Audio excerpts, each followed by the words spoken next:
Hi all. I'm really sad that we can't be here together in person tonight to celebrate the Think in Residence programme in general and to launch my contribution to that programme, in particular my report.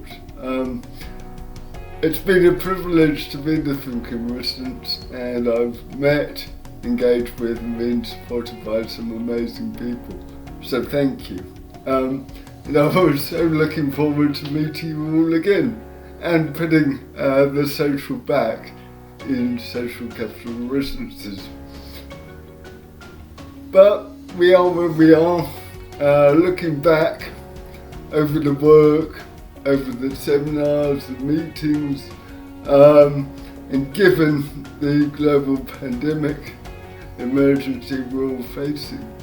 Forgive me if I say it does pull into rather sharp focus the importance of community and the importance of cooperation. I'm going to steal something from one of the partners. Truck's essay posted this on their website the other day. So try this perspective shift.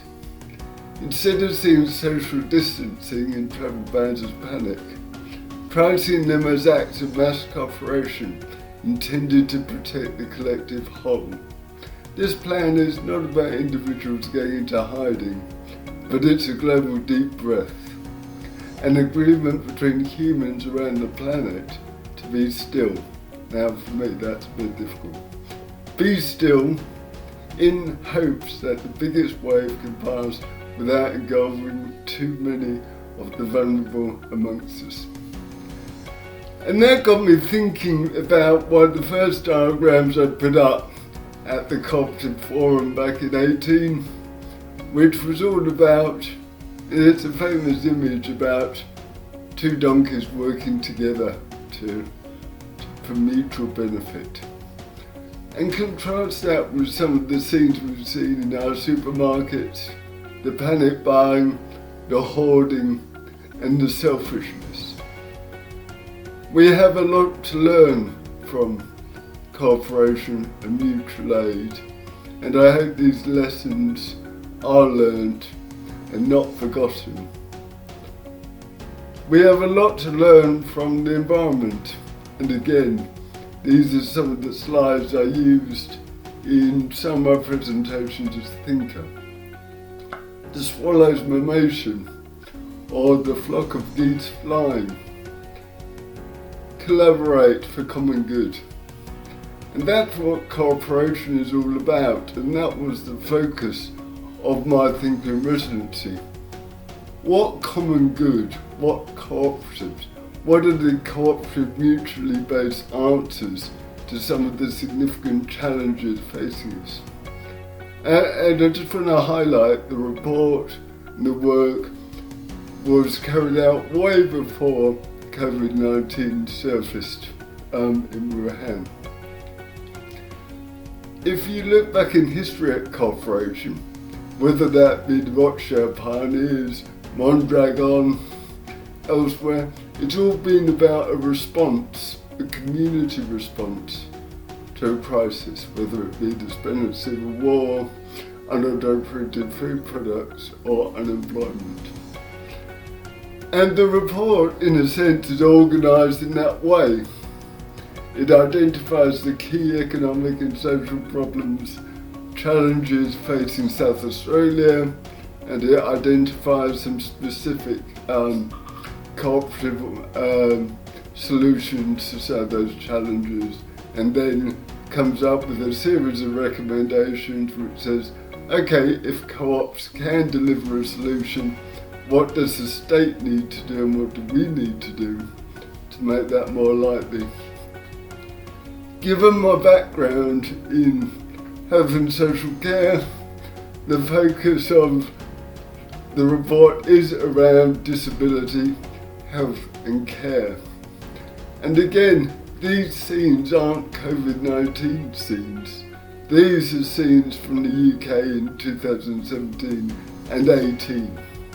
where simply demographic pressure and challenge is meaning we need to rethink how we incentivize, engage our health and care workforce, and how we actually join up in a more collaborative, place-based manner all our services in order to avoid what some of us have been arguing for a while is a train wreck, both around workforce but also about how we meet the challenge of an ever-aging population.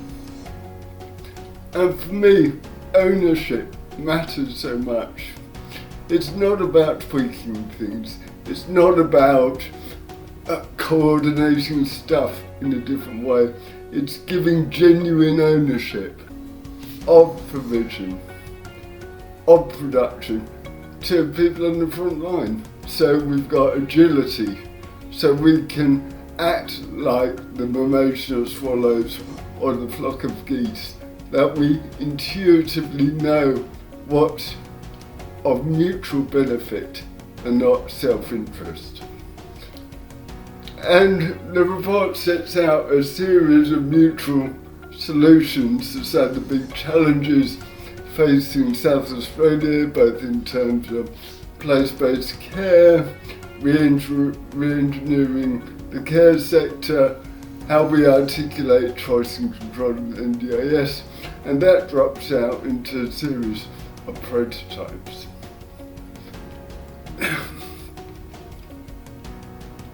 The report finishes with this single question, I guess, which is, if cooperatives have so much to offer in terms of addressing some of those challenges, they're too important to leave to chance. So what can we do to actually cultivate the growth of cooperatives? For that reason, I come back to basics, cooperative business basics, which for me is all about identifying the right people. So where are the social entrepreneurs of today and tomorrow? What interventions can we put together to make them come forward? Secondly, what are the right ideas? Should we be sector specific? Can we home grow? Do we need to import and scale? Are there specific sectors that we need to focus on? Healthcare and disability, for example, or business succession, employee ownership through business succession. And thirdly, what's the right support? Access to capital is fundamental, and there isn't enough of it currently in Australia. How do we make markets through social procurement so we retain wealth in local communities? How do we incentivise development support? And how do we create well-designed legal and financial structures which don't take forever to set up? And how, finally, do we join up our ecosystem of support to make sure cooperatives not only develop, but have flourished? And with that, all I'd like to say is finally thank you to all of you, and in particular the Don Dudson Foundation staff and partners, for making my residency such an enjoyable but hard experience. And I'd love to leave you with this short snapshot of what it was like to be one of the thinkers. Take care. Bye-bye. Hiya, how you doing?